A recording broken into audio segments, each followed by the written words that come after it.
Thank you. Shut up. Now, my name is Professor Joffrey Engelbert Hawthorne-Bunglestry IV, but I suspect you already knew that, seeing as you've come to my lecture. Now, the purpose of said lecture is to shed some light upon the recent developments regarding a previously unknown historic language spoken around the seas of northern Europe. Whisperings of this language have been floating up for a long time.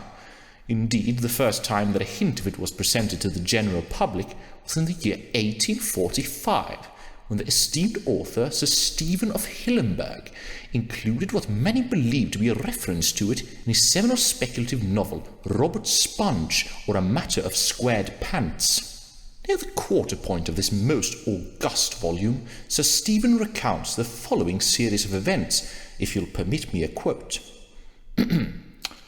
Robert awoke slowly, sleeping in as he was wont to do on a Wednesday. Indeed, it was a most fine morning to be sleeping on. The wind blew softly outside the window, yet nary a cloud was to be seen, and the morning air was the perfect temperature. As he gazed dozily around the room, however, his eyes happened to fall upon the calendar, which read October 9th. At this his heart jumped, for October 9th is a day most holy to all sponges. Swiftly he sprang up, putting on his ceremonial headwear and artificial beard. "'Tis Leif Erikson Day," cried Robert, before calling upon the ancient tongue and letting out a stout Hingatingadörgen, whereupon he proceeded to pull out an oar and did row his bed like a boat from the room. This most evocative passage was praised heavily by the press of the day, yet little thought was given to the mysterious shout uttered by Robert. It was not until a certain recording was aired on the television program See It Now that this mystery garnered any real academic attention. The recording, now sadly lost to time, is reported to have shown a culinary artist somewhere in Scandinavia muttering to himself in an unknown tongue as he worked.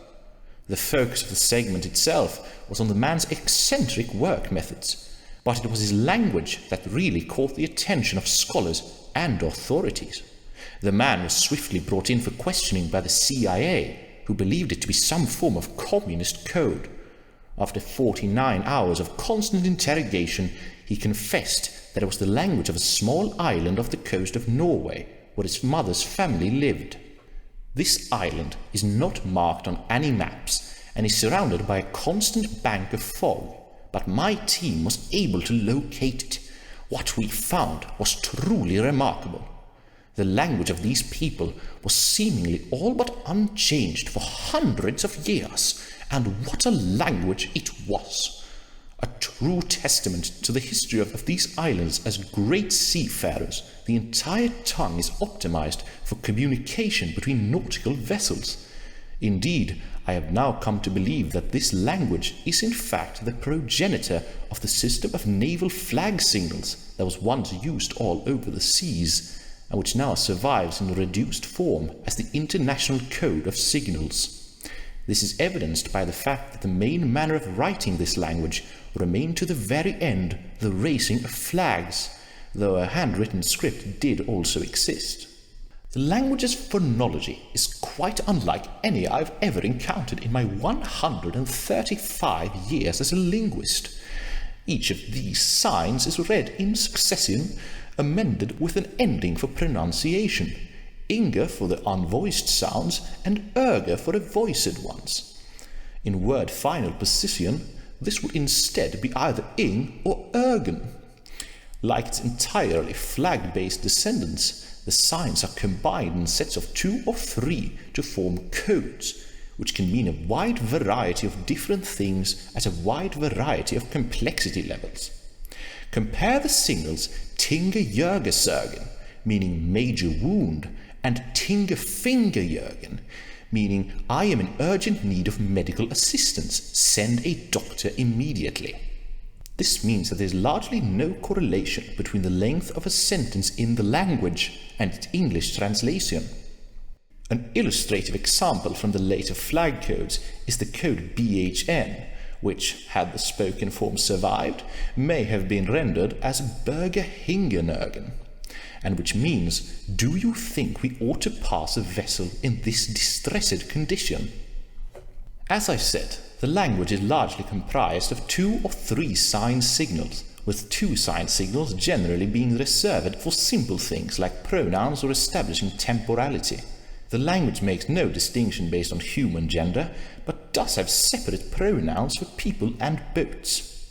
Signals much longer than 3 do, however, appear quite regularly. The most common form of this is the 4-sign signal, where a 4th sign has simply been appended to the beginning of a 3-sign one, to inflect it for anything from scale and tone to negation or marking the signal as a landlubberism.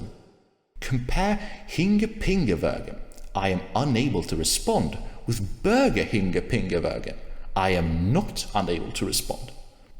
There are also cases where many signals will be strung together and compounded, in which case the first signal has its word final sign ending removed and final vowel replaced with an I. Consider Hingatingadörgen, meaning iceberg sharks, the name of a local children's football team. Many common sayings and phrases can thus be conveyed with only a single signal, or to put it in other terms, single words can carry the meanings of entire sentences. Some signals, however, require additional signals to clarify their meaning. Consider the 2-sign signal Hingatingadörgen, which can be best translated as blank is blank, where the following 2 signals are expected to fill in the blank spots. There seemed to us to be no clear and consistent logic to the order that these were to be supplied in, as each signal demands a different order. The locals, however, insisted that it was all quite systematic and regular, and that we simply didn't get it. Consider the double signal sentence Pingadörgebergen. I am, metaphorically speaking, being pursued by pirates. It should also be noted that single sign signals do appear, sporting abbreviated sign endings of ing or erg, and carrying very simple semantic meanings. A notable example is berg, which essentially means I am not done speaking, and must be said at the end of every sentence as a reminder that you are in fact still talking and intend to keep doing so. Now, those of you who have been paying attention may have noticed that the signal seemingly quoted in Robert Sponge is in fact blatantly ungrammatical. It includes the sign dinga, which does not exist. D is a voiced sound, so should therefore be paired with the ending erga. What's more, no signals exist that use the same phoneme multiple times, a feature carried over all the way to the later flag codes. The closest real signal to what he wrote would be Hingatingadörgen, which simply means communication. Assuming that he did mean to use a D sign, the closest signal would probably be Hingatingadörgen, which roughly translates to I have just about had it with your behavior. Interestingly, a much more coherent signal is recited on the very next page as Robert reaches the home of his close friend and confidant, Patrick Etoile. Riding his bed like a mighty steed, Robert approached Patrick's home with great haste and much excitement. Throwing an anchor upon the pavement, he rushed to the door, hollering for his friend. "Ahoy, Patrick! 'Tis Leif Erikson Day!" he cried. However, as he reached the stone wall, he noticed a piece of paper attached to it, reading as follows: "Dearest Robert, I have gone to the market, seeking large writing supplies. Yours truly, Patrick. Postscript: Happy Leif Erikson Day. As they say, Jörge Hinge Dinge." Apart from the absence of the word final ending, this is in fact fully recognizable rendering of the signal Jörge Hinge Ding, meaning I have made port with the intent to trade. It is unknown who Sir Stephen's source for these signals was, or indeed how he knew of the language to begin with. This nearly correct and situationally appropriate second signal only makes stranger the incomprehensible nature of the first. It is very possible that he simply had knowledge of a different dialect than the one my team documented. Either way, it seemed fitting to dub the language Hingatingadörgen in his honour. To finish up, I'd like to present to you an authentic recording of a native speaker, fisherman Herg Jurgelson, reciting some traditional poetry. Bring it away, Herg. It's a recording. Now let's see if I can get this bloody thing to play. There we go. Hingafling being Edvard Berg. Hinga sing verga hing, darga jurga bergen berg. Flinga hinga jurgen, verga pingi shurga flinga ding. Tinga ping, pinga berga fling, berg. Hinga bergen, verga pingi verga hingi shinga berga fling. Jurga pingi berga jurgen. Unfortunately, future studies of this beautiful language will be heavily hindered by the fact that the island was recently completely destroyed as the result of an American preemptive nuclear strike against speculated communist elements thereon.